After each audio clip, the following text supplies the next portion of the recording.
A very warm welcome to episode 2 of the Broken Time video and audio rugby league history podcast. My name, of course, is Daniel Barker-Gray, and joining me today to talk about the wonderful goings on at Headingley for the early years of the 21st century, I've got Eddy from Lot 17. Eddy, thanks for joining us. No problem, mate. Thanks for having me. No, it's great. It's going to be a pleasure. As much as talking about Leeds dominating the game can be, I know there's probably going to be a lot of supporters turn off at this juncture. But no, it's an important time for the game of rugby league, and I think it's a very valid point that needs to be covered. Before we do crack on, though, without wishing to timestamp this too much, we are a week removed from the sad passing of broadcasting legend Mr. Harry Gratian. Yeah, very sad indeed, who was not only a genial and very good broadcaster, he was also a big advocate of rugby league as well. Oh yeah. So what are your memories of seeing Harry on the TV? We kind of spoke before we went live on this about me and you not having Sky as kids, and the only way we could access Super League was via the Super League show. So to me, Harry Gratian was Mr. Super League back then, if that makes sense. So I think he was a good purveyor for the game and a good presenter, and especially around, I'm not sure where you're from, but around our parts in Yorkshire, I've seen him recording around Leeds and numerous times, and he's so warm and welcoming. I think, to be honest, it was a bit of a shock when it came through. I mean, he's such a legend in these parts. I know everyone says legend all the time, but I genuinely do believe that he is a broadcasting legend. And the support that I only really use Twitter, but the support I saw for Harry just on Twitter alone was kind of shows the mark of a person. You know, when they do pass, how loved they were, if that makes sense. No, most definitely. And actually, I was at the Cleethorpes Carnival last Friday when I saw the news, and I kind of thought to myself, well, this is an event. We saw local news covering it. It might have been Calendar or All Up North, but I sort of thought to myself, this is an event that he probably would have done an OB from. Yeah. So it was kind of fitting, and yeah, it's like you say. For me as well, he was Mr. Super League. He was the he's as much of an iconic voice in the Super League era as Eddy and Steve-O, and now we have Barry and Terry and Phil Clark. So very much a big part of the Super League product, and he will be very, very sorely missed. Absolutely, I agree. Yeah, sad news.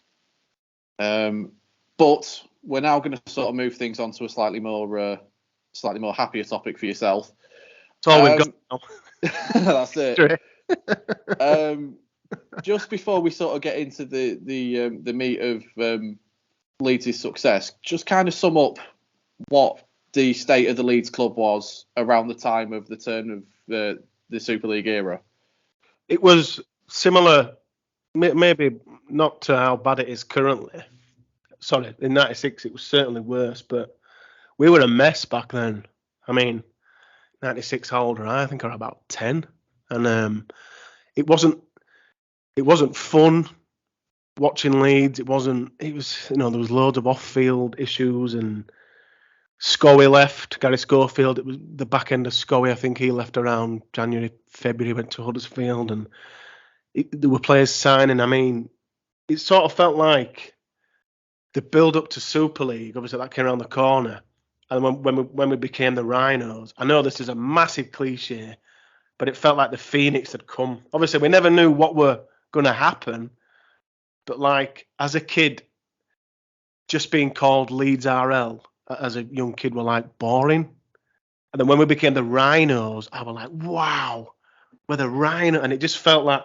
And obviously, Gary and Caddick both came in and just took us on a journey that no Leeds fan ever imagined. I mean, jumping ahead a little here, but when we won the Cup in '99, that was the first piece of silver I obviously ever saw us win. I was just like, that's it. I'll never see us win anything again.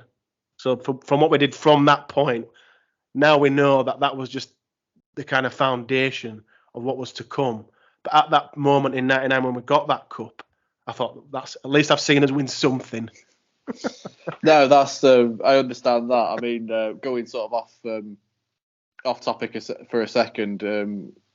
A year before, in 1998, Grimsby Town won the what is now the Papa John's Trophy. Papa John's, yeah. And that was the first thing I saw Town ever win as a child, and I kind of thought, yeah, the same as you. We don't need to win anything ever again now. Because I've seen it in my lifetime. Because I've seen it, and I mean, to be fair, we've not really won much since, but we'll not. You've seen it.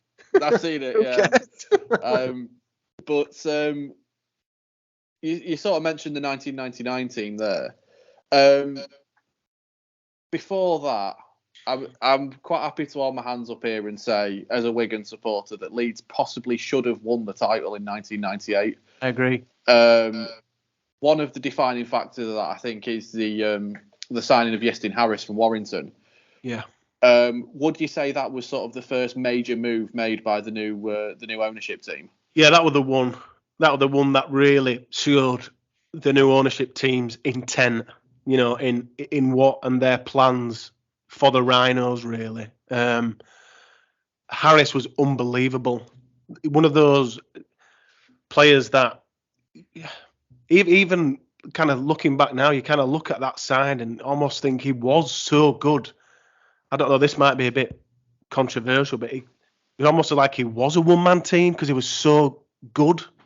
I mean, certainly the best player from, like, as a child in the playground, again, everybody wanted to be Iestyn, in that 98, no one else wanted to be any other player. It was just, everyone wanted to be Harris. I mean, it was absolutely incredible. The amount of stuff he did, he tried. I think he, certainly in Super League, kind of revolutionised the fullback role and how it could be played, and just awesome. And when he did leave, I was truly heartbroken. I thought, I'm never going to love a player more than I have Iestyn, but obviously I wasn't aware of what was to come.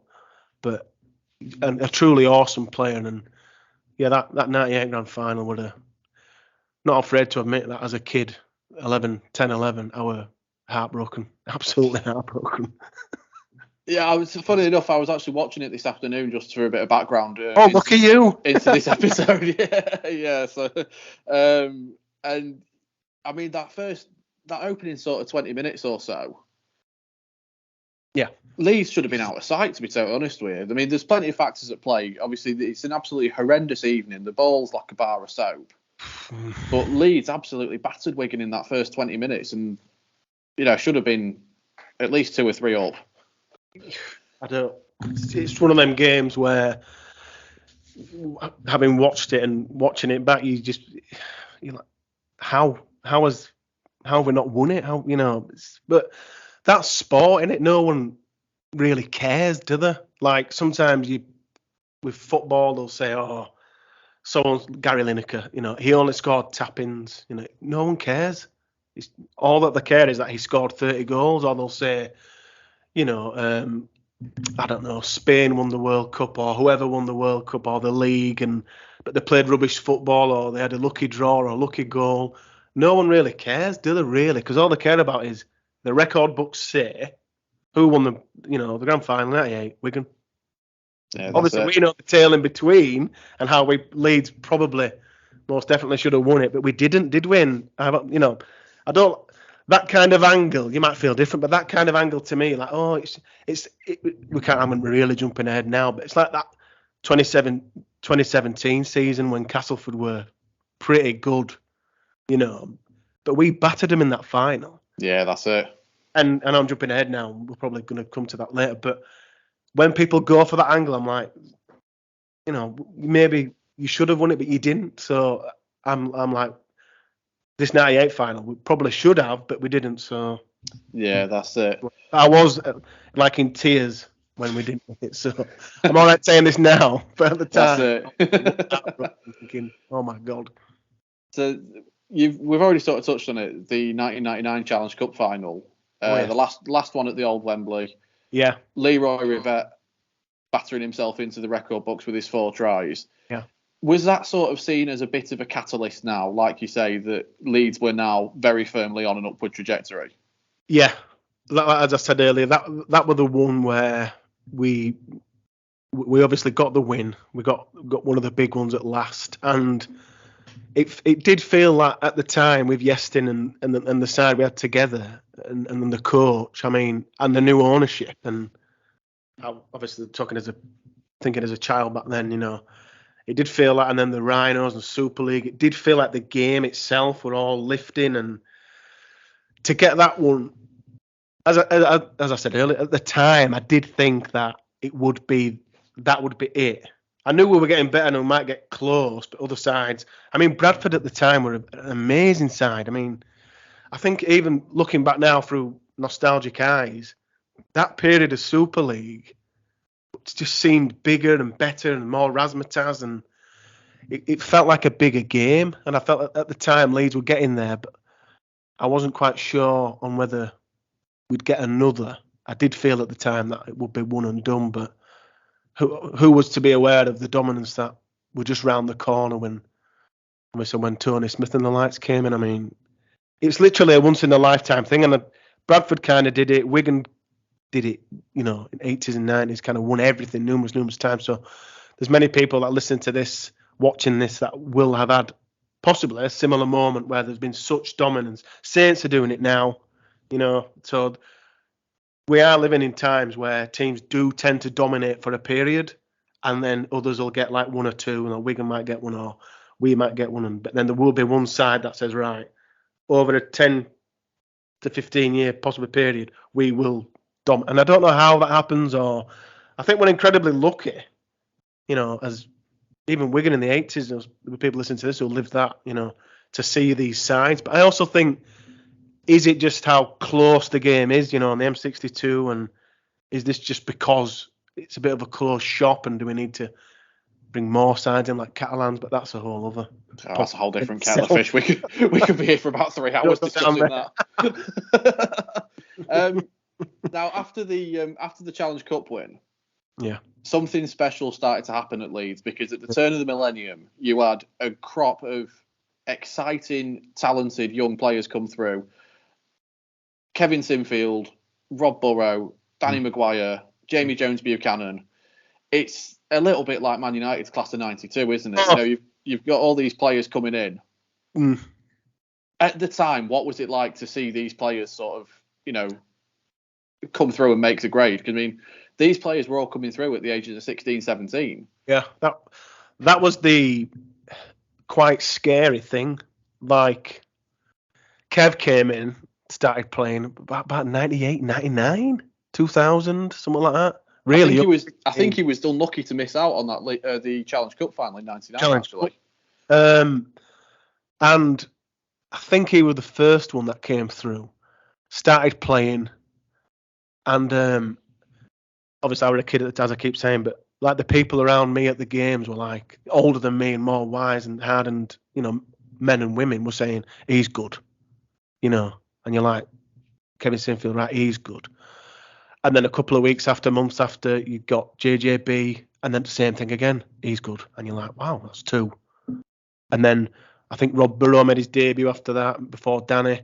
And Rob, as a kid watching it, you know, being not quite fully understanding the sport and how it works, just enjoying it for what it is, spotting someone like Kevin Sinfield and JJB who do the real tough stuff at the time, you know, both being forwards, because Kev were in loose forward position, a bit of second row, if I remember right.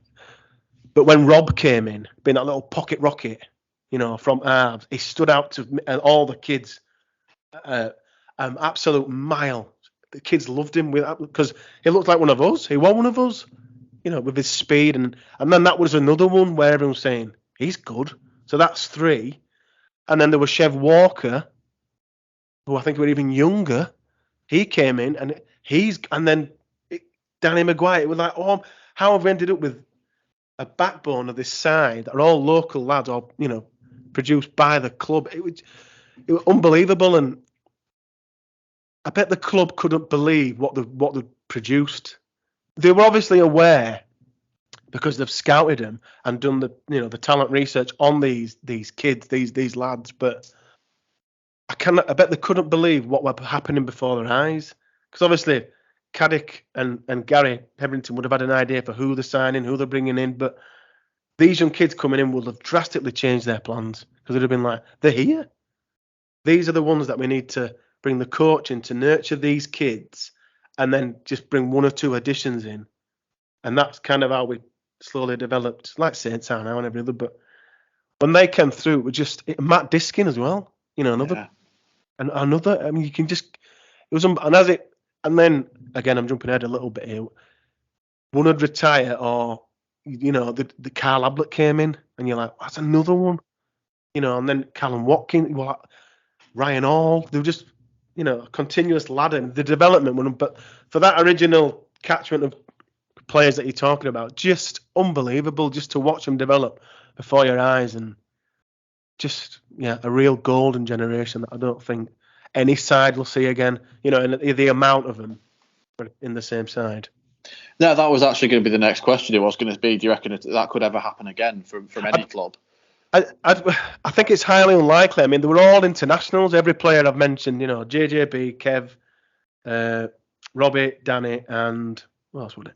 Matt Disc, all international. Them original first batch. I mean, it could be done. It could be, but are we ever likely to see it? Are they ever likely to get the chance? They all got thrown in. Not many sides. I know Wigan yourselves do really well in pumping local kids through, but I don't know if we're going to get that domination of going through and winning so many. We'll see. I'd like to see it happen, just from a England and Great Britain point of view, but yeah. Well, that's the point as well. I mean, you mentioned that they were international players, and they did actually go on to form the spine of the Great Britain team. And there's other players who represented Leeds who will come on to in that sense as well. People like Gareth Ellis, Jamie Peacock. We'll touch on them players in a moment, because their contribution can't be ignored. Absolutely. But at what point did it start to feel, before the 2004 grand final win, what point did it all start to feel like it was actually starting to come together? We had a couple of decent cup runs, doing all right in the league. These players that had started, like Kevin, Danny and JP, it was almost like the lead up to that 2004 grand final was almost like they were doing their apprenticeship.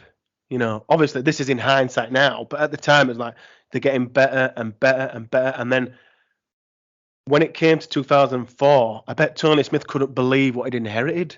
When he's like, he knew the players, but he's like, wow, this is it. If we just had Marcus Bai, Alilao Atiti, this team's could win the league, could win the big one. So it was like a slow progression and a build up. But I mean, that 2004 season was just best season of my life, I think, easily.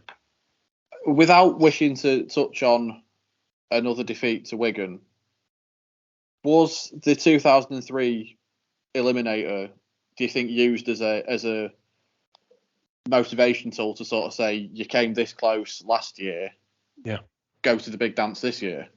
Yeah, and I think that's why Tony Smith came in as well, to take us to that level, to kind of, because although we won the cup in '99, we were still the nearly men, like you say. We still had that tag of, a bit like Warrington now, in that we get to these bigger games, but like you say, we didn't win the big dance. We were always the bridesmaid. We never got to that, to be the bride. And I think the club realised that in 2003, with the youngsters that we had and the side that was evolving, they just needed something to take them to that next level. And obviously that was the coach, because as soon as Tony came in, the club never looked back from Tony Smith onwards. They said, right, we've got this generation, this team in place now, this philosophy of how we want to play, the spirit of the Rhino, the teamwork, and we just need someone to just drive the ship and just keep them on that path and to winning the big one, to winning big things. No, that's a great point. And obviously Leeds did end up winning the grand final in 2004. What was the?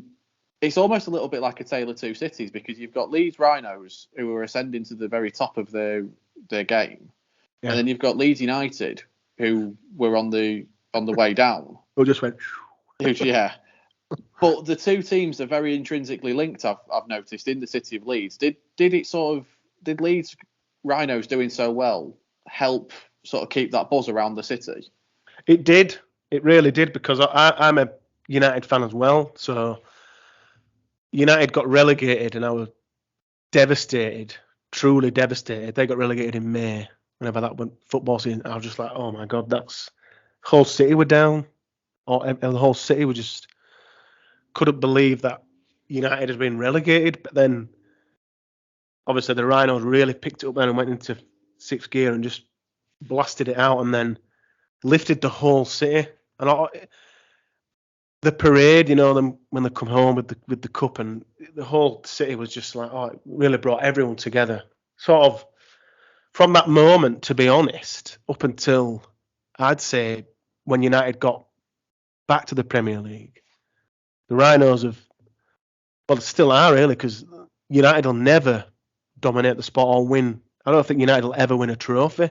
Certainly not in our lifetimes. We've all got to come to accept that. But the Rhinos have really kind of ran the city in terms of sporting. They've probably ran Yorkshire. There's no one in Yorkshire. There isn't a sporting side that comes close to the kind of dominance and success and the happiness that the Rhinos have brought Leeds. Just a small point, kind of off tangent here, but there's one thing that irks me about the Rhinos and their presence across the city. There's not much of it, in terms of advertisement or murals, and it's, I don't know why. There's loads of United stuff, paintings and Marcelo Bielsa way, but so I think that the Rhinos could do with a bit more in terms of presence across the city centre. There's times where if you go off the train, I'm going real tangent here, but if you got off the train, you wouldn't know Leeds Rhinos played here, if that makes sense. So I feel they need more presence in the city.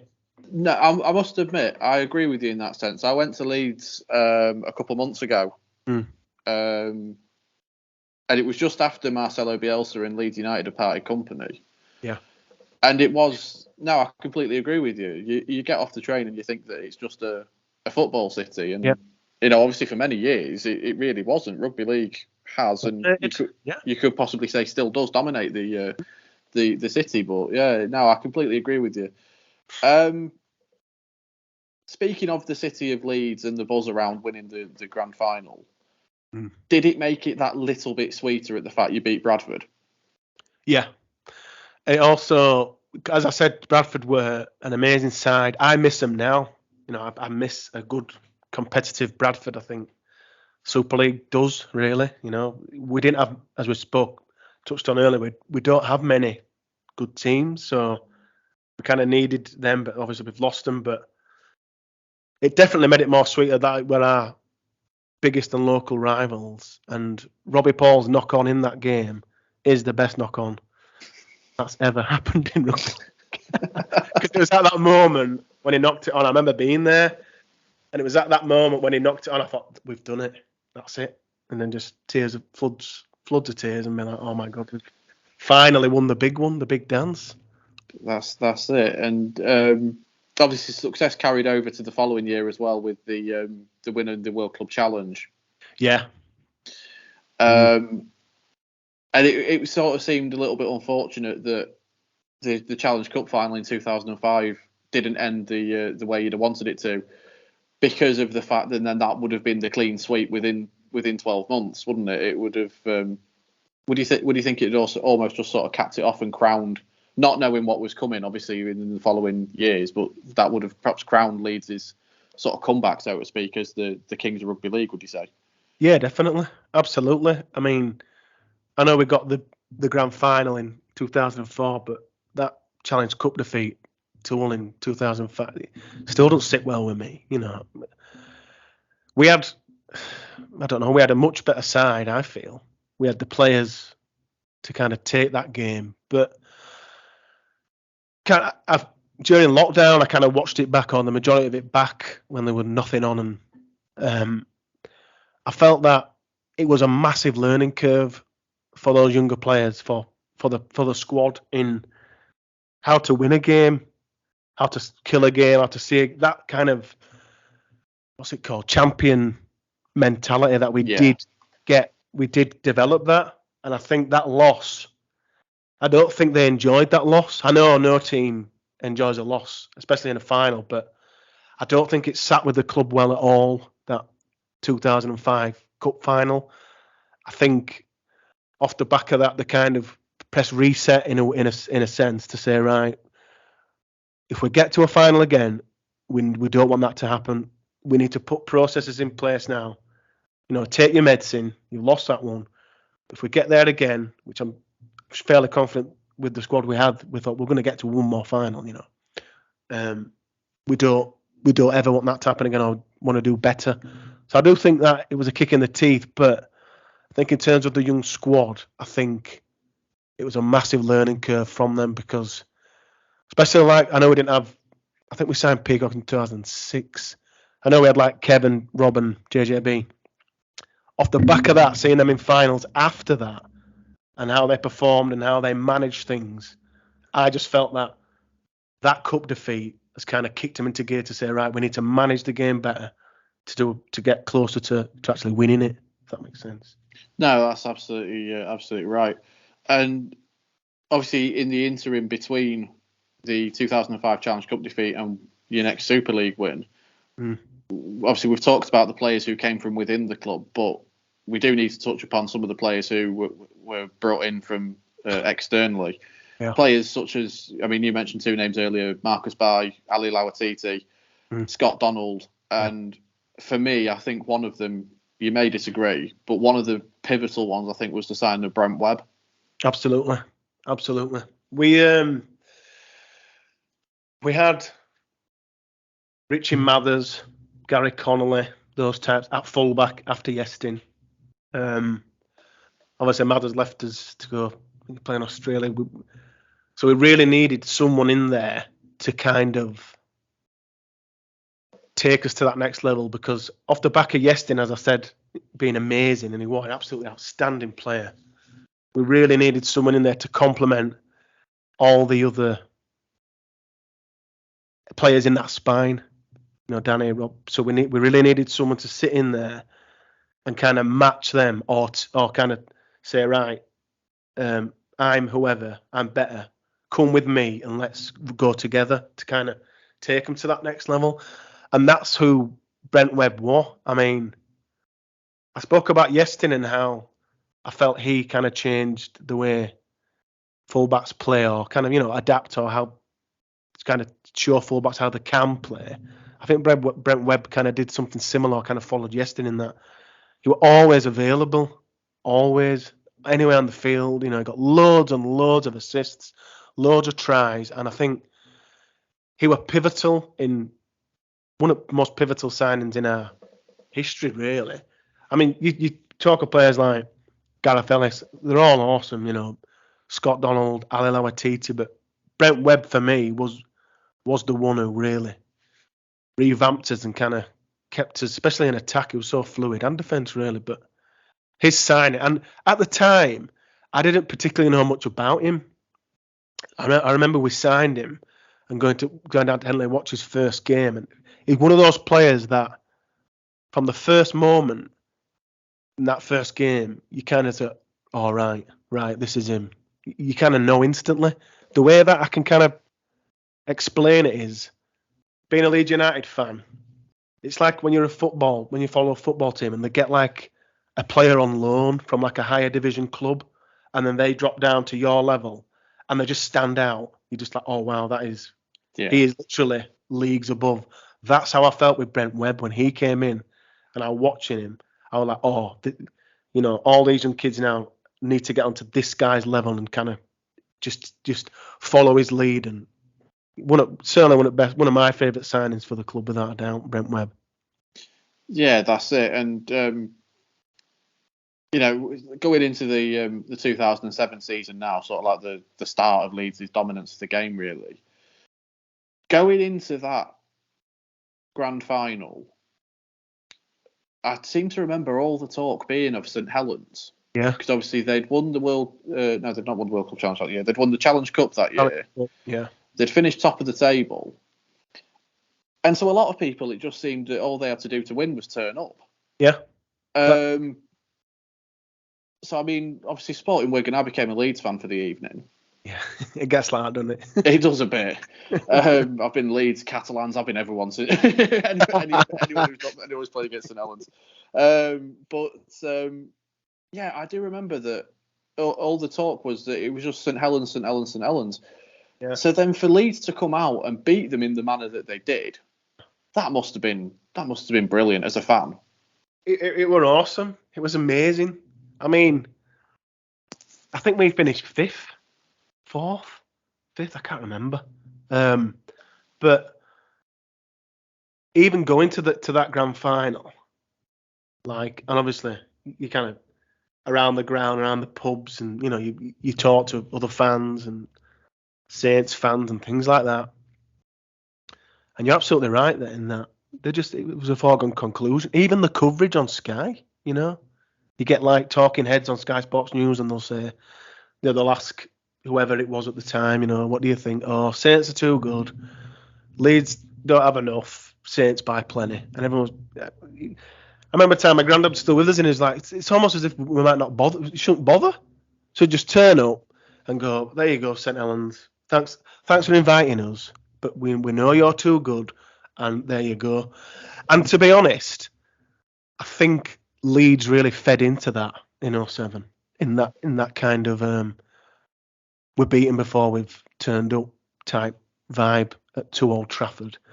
I think they use it as motivation, and I think it worked in that Saints weren't prepared for what kind of the Rhinos off the back of that became a different animal in grand finals, because we often finished 5th. We finished 5th a couple of times and won the big one. We almost did what we could just to get to the grand final, because we kind of knew that we had, like I spoke about earlier with that 2005 cup defeat. I'm talking off the back of 2007, so we had that switch where we could just go, right, we're in grand final mode. And I think this game against St Helens was the start of that, because of the media build-up, like you say, because of fans and people saying, Saints have to turn up and it's done. I think this was the birth of the golden generation, in that they kind of had the finals where they'd lost and, in the cup defeat and things, but then they won this one, and then once they knew they could beat Saints, who were a great side, they kind of said, right, we can do this again. And obviously they did. Yeah, they did, and I say they went on that incredible winning run. One thing that I think a lot of people sort of remember from Wigan's period of dominance is the fact that it didn't matter who the coach was or who the players were out on the field. They were going to do well and win. And I do think that the transition from Tony Smith leaving at the end of the 2007 season to take the Great Britain job, into Brian McLennan taking over, I think that the only time I've seen a similar sort of seamless transition in the Super League era has been when St Helens have gone from having Justin Holbrook as coach to Kristen Wolf. Kristen Wolf, that's it. I've forgotten his name now. Sorry, Saints fans. You're going to hate me more than you already do. It just seemed to be that transition between Tony Smith and Brian McLennan was just so seamless that you almost forgot it happened. It was almost as if the club. It's like you said. There's a lot of Leeds fans will say, oh, the team kind of managed itself, and they got to a stage where they just sort of knew exactly what they were doing, like a well-oiled machine. They just needed a bloke to just jump on and push go and say, right, go and show us what you've got. But when the appointment of McLennan, to me, this is just my angle. People listening to this might say this is a load of rubbish, but to me, it was almost as if the club kind of said, we just want someone to come in and do exactly what Tony were doing. That's kind of like the angle to hire, rather than kind of saying, right, what's the best coach available, or Could we have him, could we have her, or whoever at the time say, right, he's great, but he plays this type of rugby league, or he's great, but he plays this type of rugby league, or blah blah blah. So I think they kind of went down that route to say, right, we've got the team here. We loved how Tony played, how he managed and things. Can we find someone as close as possible to that? And Brian just dropped in, like you're saying, it was just more of the same. It was like Tony Smith's clone, the bald head. It was just. I really, really liked him. I wanted him to stay longer. Have him back. Have him back now. It's completely seamless, and I think the fact that the club found someone to do that is again one of the key signings in our history, really. No, most definitely. I just want to sort of touch on the beginning of the 2008 season as well, because for all the fun, fast-flowing, attacking rugby that Leeds played, the 2008 World Club Challenge for me also showed a different side of Leeds, that they were able to dog out a result when the going wasn't exactly smooth. I think it finished, was it 11-4? Yeah. And I remember it being a horrendous evening. It hammered it down with rain, and I think that just exhibited a different side to Leeds. It were kind of that, and I've mentioned it a couple of times, that kind of game management one. Yeah, definitely. It really did test and kind of make Leeds show everybody what they've got and what they're made of, if that makes sense. And I think that was another one where it just kind of screwed the development again, a big push into kind of, because we knew we had the players there, but their development and how they progressed was unbelievable in that game. That again, when to win it for the second time in the really bad conditions against a really strong side, I think it kind of said to Leeds fans, we really got something special here, and if we get the right man in McClelland, we could continue to win trophies again. But was that game at Ellen Road? Sure it was, yeah. Absolutely, yeah. I remember me absolutely silent down. Yeah, brilliant. Another one. Yeah, that's it. One of the many. So obviously Leeds then went on to win the grand finals again in 2008 and 2009. Yeah.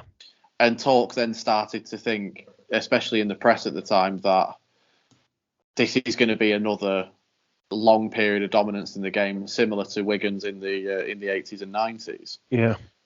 Am I right in thinking it was before the 2011 season that Brian McLennan left at quite short notice? Yeah, he did. Brian McDermott came in. Yes. We got Brian McDermott from, was it London? Harlequin? Can't remember the time. But Brian was Tony Smith's assistant, and then went to. So again, that was kind of Tony Smith's foundations again. In that similar thing to Brian, we've got the team. We just need kind of Tony Smith's style and someone to just jump in and do it. At the time when Brian came in, I think the majority of Leeds fans listening to this would say I wasn't personally, I wasn't quite sure on that appointment. I felt that the transition between Tony and Brian McClelland in coaching was seamless, completely. Like you said, it was just more of the same. I didn't get that feeling from McDermott. It seemed a bit too on the nose, and a certain. I expected more of a like Sean Wayne type of rugby. Yeah. In that kind of win at all costs, and we really didn't play like that at all. But it was the polar opposite when McDermott came in. We played some.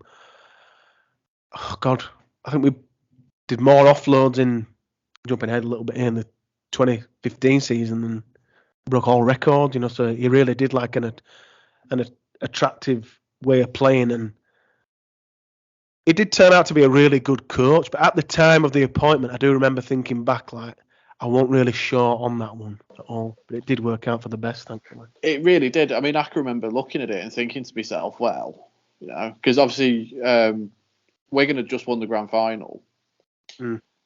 And Leeds, St Helens were sort of going through a bit of a transition. And then for Brian McLennan to leave and Brian McDermott to come in, I thought to myself, well, hang on a minute, I think we might have the league on a plate here. Yeah. You know, and that's no disrespect to Brian Mack's coaching credentials, because obviously he's, you know, he did well at London, and it's like you said, he was also Tony Smith's assistant, so he was very well versed within the club culture. Yeah. And then even towards the end of the season, when Leeds were finishing down low as fifth, did you then think to yourself, I mean, I know you've mentioned it about having that sort of champion mentality and it being largely the same squad, but did you ever think to yourself or afford yourself to think, oh, maybe not this year? Yeah, I did. I think all Leeds fans did, you know, even knowing that we had the squad, that we had the side, when we did finish fifth, it felt like we were getting not a lot worse, not much worse, but not to the standards that we had under the two previous coaches. Obviously, we want to know what had happened, but it did feel like we took a bit of a backward step, just finishing fifth and seeing the other sides playing so well. Like I say, a chance and gap in the market for possibly for other sides to kind of nip in and kind of take a couple of grand final wins, but we won't know what was to come. That was the biggest surprise, really. This team, this Leeds team in that period, even it were like everybody wrote them off, and by that I mean even Leeds fans. So when we did finish fifth, you know, as Leeds, it might be 50-50, I might be talking wrong, but my friends, everyone that I worked at the time, were like, "No, we aren't going to win this. We're done. We're toast." Every time we kind of said that in all these big games, it kind of came back and bit us in the arse because they went and proved us wrong. Even as far as 2017, you know, I meant I'll go and jump ahead, but that CAS final, you know, no one gave us a kind of chance in that. Even me, you know, I thought during the season, I said, if we get to grand final, we won't win it. And then same in 2011. Is it 11? Yeah. I mean, always writing them off, but they always proved us wrong. And I don't know why we kept writing them off, or, you know, me and my friends did, because, you know, they got 3 in a row. It were like, what more did they have to do to impress us, you know, to kind of say we can do it? But at that moment in time, I kind of said, no, we're not going to win this one. It's very much a bit of a cliche, but it is kind of relevant in the Super League in the fact that it's not how you start, it's how you finish. Yeah. And then you get to the grand final and you play in St Helens, and it is one of the best grand finals in recent memory for me. People disagree with that, and you know, they're more than welcome to. But there's that one iconic moment of Rob Burrow scoring that try. Yeah. And that, to me, is one of the most indelible images in the history of rugby league. It's taken on a hell of a lot more of importance in the coming years since Rob's diagnosis with MND. But I think for me, that was, without wishing to sound like a kid on Instagram, that was peak Leeds Rhinos for me. You know, just a player of such quality being able to burst through a defence. And I was watching it with a mate of mine. I remember where I was watching it with a mate of mine who isn't a particularly big rugby league fan. And even he watched it because he was coming to we went to the test match against New Zealand a few weeks after, so he was watching it to sort of get a base of the rules. And he watched it and he went, bloody hell, I hope he's playing when we go and watch it. Because just to see someone like that do something like that on a big stage like a grand final, it must have, you know, as a neutral, it was great. So as a fan, it must have been even better to watch. It were remarkable. He came off the bench, if I remember right.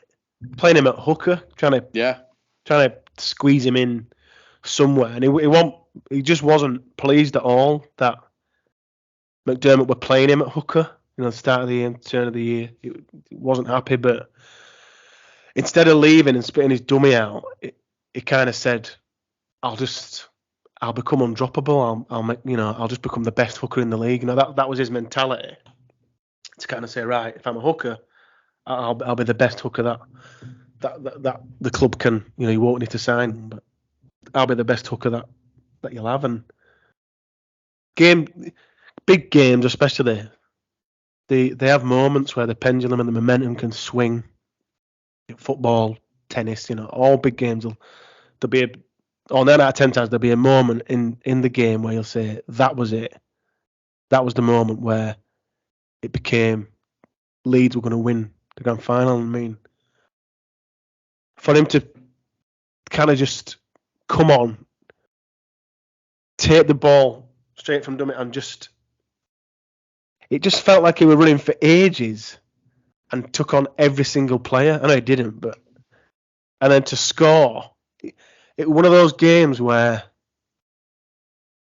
it's like, it just felt like no matter what happened in that game, we wouldn't lose because he'd done something so special like that. I mean, the try was you just hit the nail on the head. The try was special before Rob's diabolical diagnosis, but now it's got so much more weight to it. I mean, Rob Burrow is, without a shadow of a doubt, the best pound for pound rugby league player of modern times. I mean, his height, his height alone, people wrote him off throughout his whole early career, and he just kept proving them wrong and wrong. And how strong he was for, I can't remember. I think he's 5'5" or 5'6", 5'4". Just proved time and time again that how strong he really is. And even now with his fighting this awful disease, I mean, to me, that grand final try will never be beaten as like the best grand final try, simply because of who scored it and how memorable it is. No, most definitely. And this past week, I actually chose that image, or an image of that try. That's going to be the cover art for the second Broken Time book. Oh, wow, nice. The second one's going to focus, obviously, on the game in the 21st century. And that, for me, is one of the most, if not the most indelible image of rugby league in the 21st century. Yeah. So then in 2012, Leeds finished 5th again. Again, yeah. But this is where that word we've bandied about a few times comes in mentality. Because going into that grand final, I was fully aware that Leeds were going to win that. Purely based on the fact, I know Warrington had won a couple of Challenge Cups in the previous years. Yeah. But for me, Leeds were going to win the Super League that year because they had the players who were best equipped to deal with that situation. Yeah. Because I know finals are kind of similar, but for me, the Super League Grand Final is a completely different kettle of fish to the Challenge Cup final. It is the big one for us, really, isn't it? We've seen a couple of sides win Challenge Cups, that Catalan and the likes, Warrington. Are they going to win the Catalan might this year? But I mean, and I think you can't, when you win a grand final, it seems you get a couple. You don't just win one like you do with the cups. You tend to win one, all the teams that have won it have won numerous. Don't just win one. And I think until the likes of Warrington, Catalan do get one, they won't get another, or if that makes sense. To beat the man, you have to beat the man. And I felt the same then, exactly the same as you going into that one. I thought, especially having done it the previous year from 5th, always helps, obviously. I felt that's with it being Warrington as well. It's a big stage. It's our biggest stage to me. It's bigger than Challenge Cup to me. The gravitas and the pull of it. And I think it takes a lot of bottle to play in that game. I genuinely do think it takes a lot of bottle to play in that grand final. And at Leeds, having done it previously, no, I never felt. When we was in 5th, as I said previously, I did think then we won't win it. Yeah. And then when you get to the final, from that moment, I mean, we'll beat these. We know the intricacies of this game. We know this game too well. We're too much for these. They've not been here. It's not an easy one, but it's a Leeds win. No, definitely. I've also just decided, actually, in that speech you just made, that you can come on again after making a Ric Flair reference. So I'm more than happy with that. Oh, yeah, I've got loads of them. I might do a separate podcast where we just quote wrestlers to each other. We'll do a wrestling podcast. Because there's never enough of them. Obviously, then 2013 and 2014, Leeds missed out on the grand final. Yeah.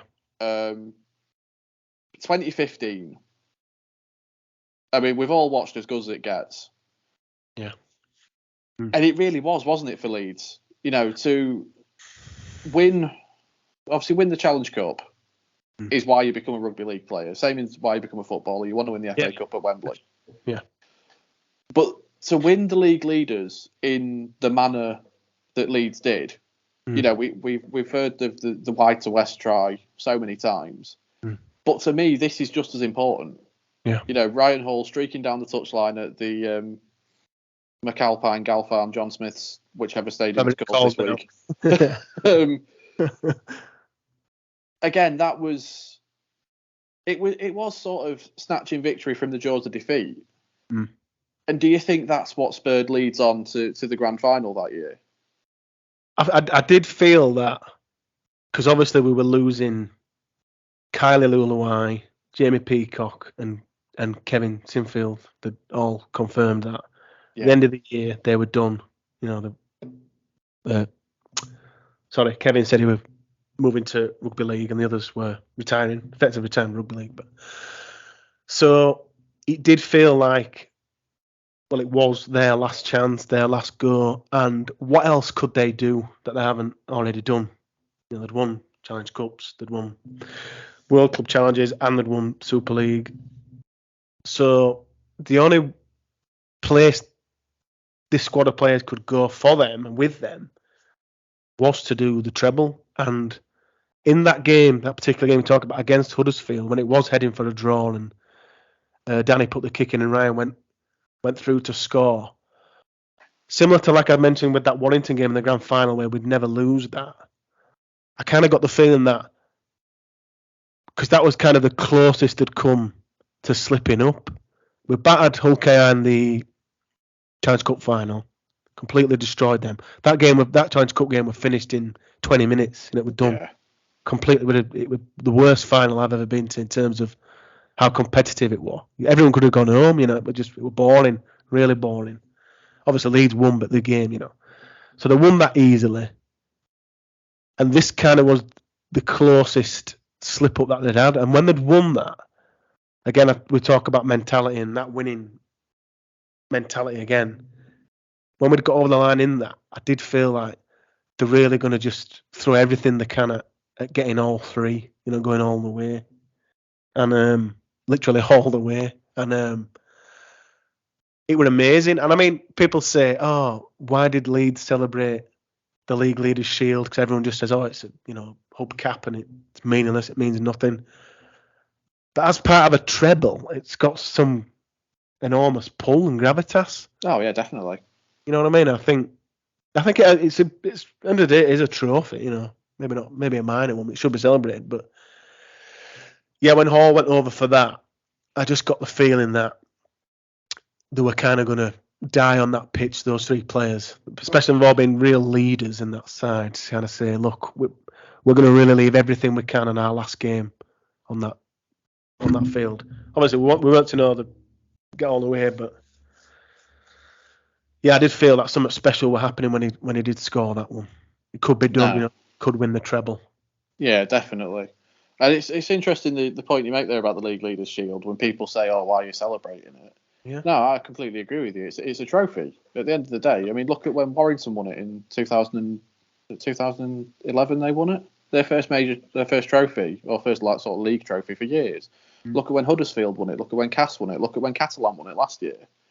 You know, it does mean a lot, and it should. I think you're right. It does have a certain degree of gravitas towards it. Again, especially then if you then go on to win the grand final, because then you know you're cementing your position as the best team. You mentioned then the players who were leaving. or retiring from playing for Leeds. At the end of that 2015 grand final, did you sort of think to yourself, this is, we are now approaching the end of an era? Could you see the curtain coming down? Yeah, definitely. We'd seen the likes of Ali Lawatiti left, Scott Donald, Brent Webb, Gareth Ellis, all Danny Buderis, I could go on, all these. Brett Delaney. All these players that were either, and then Kevin JP, who've been there for either a long period of time or kind of parachuted in for 3, 4, 5, 6 years. And it felt like the cycle was complete. Felt, going out on the treble. This group, this generation of players had done everything, they'd achieved everything. It was like, the sheriff's left town. Just leave your cap, leave your badge and your hat on the office table, and it's adios. Off into the sunset. Everything's been done. Now, we did have little speckles of the golden generation, as they're called, sticking around, but I think every Rhino fan would admit the squad leading into 2016, it wasn't good enough. It wasn't just losing those and the replacements we brought in. It was like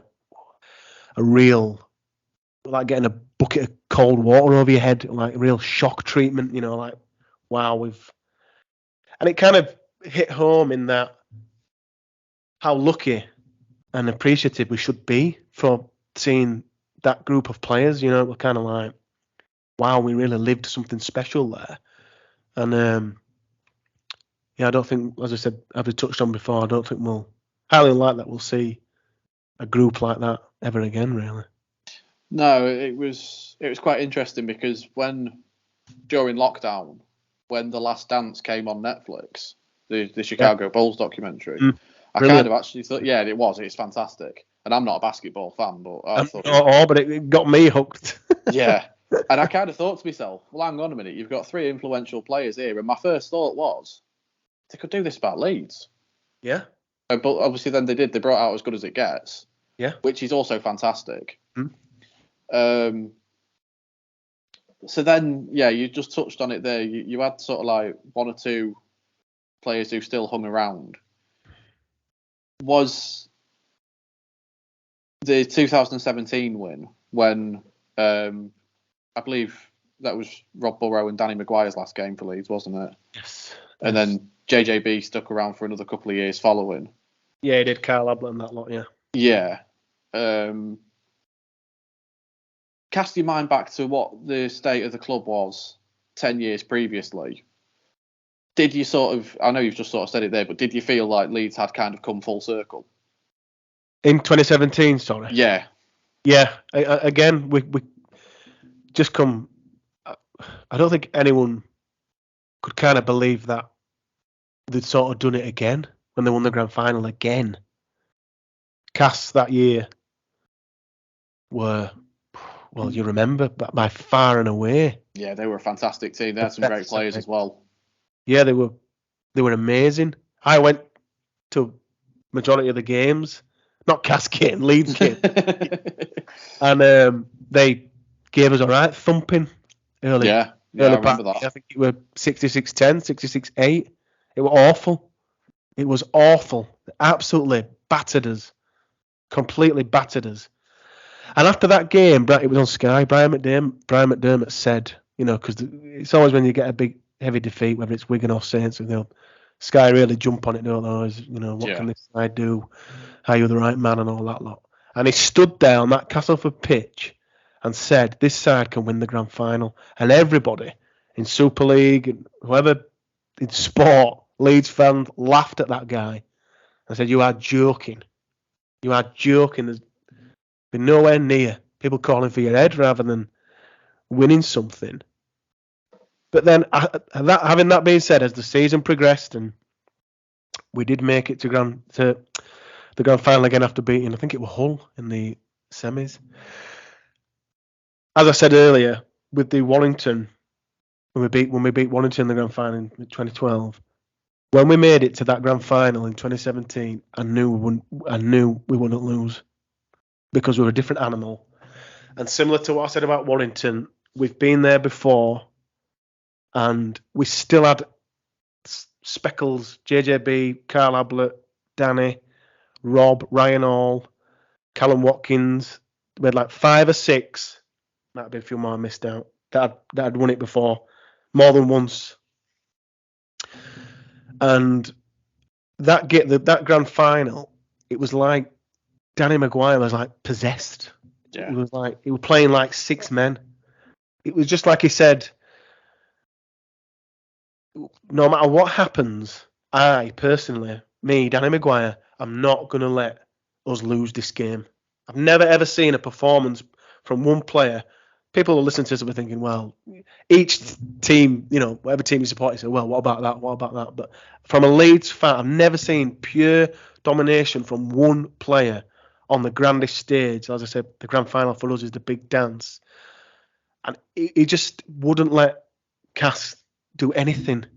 And people say, and it kind of grinds my gears a bit, that Cass choked that final. And I don't think they did. I think Leeds did a job on him.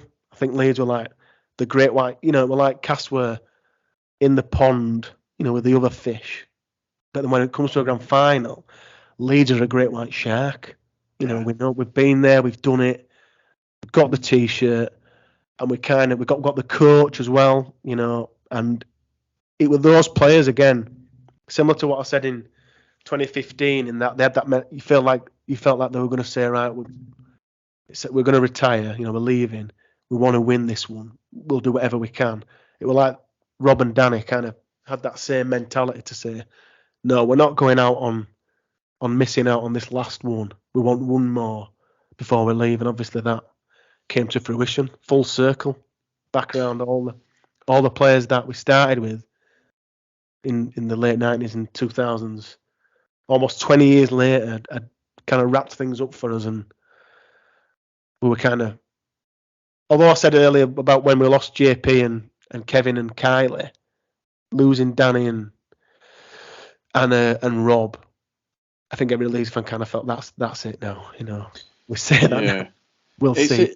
That's it, yeah. It's interesting because I was actually in Manchester on the day of that grand final, because we got the train from Cleethorpes, and when it pulled into Doncaster, it was just a sea of Cass and Leeds fans. And it was throughout the day as well. So I didn't actually see the game live. But I remember watching it the following day. And it's interesting you talk about Danny Maguire there, because it didn't look like he wanted to win. It looked like he needed to win. Yeah. Now, whether or not that was just because... I don't think it was, actually, because of his own personal achievement of the fact that it was going to be his last game. I think it was symptomatic of all of those players, or emblematic, should I say, sorry, of all of those players, that it was always badge first, name second. It's the old adage, play for the name on the front and they'll remember the name on the back.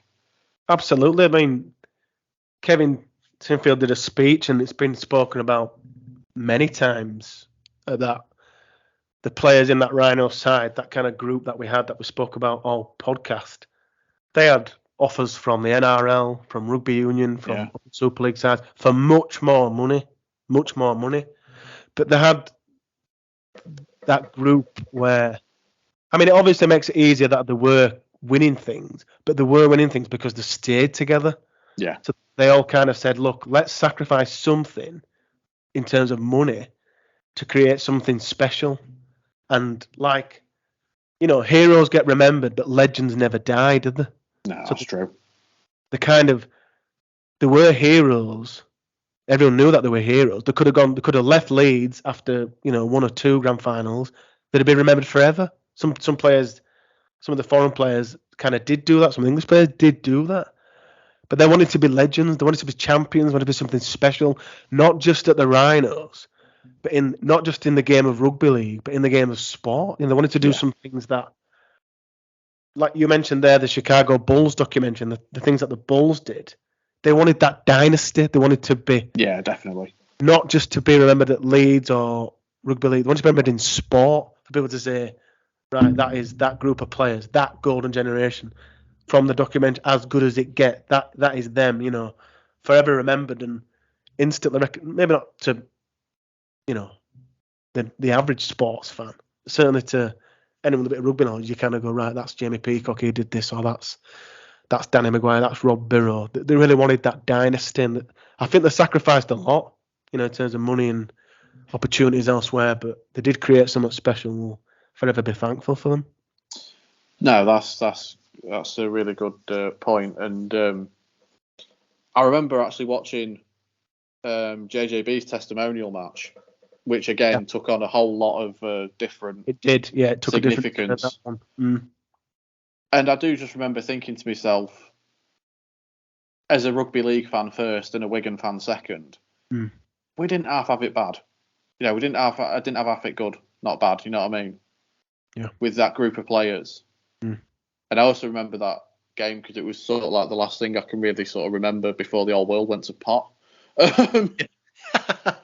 Just I remember watching it, thinking to myself, yeah, it's all right. This 2020 is gonna be. It's not gonna be a different year to any other, and then But I think that's probably a good place, Denny, to leave it for now.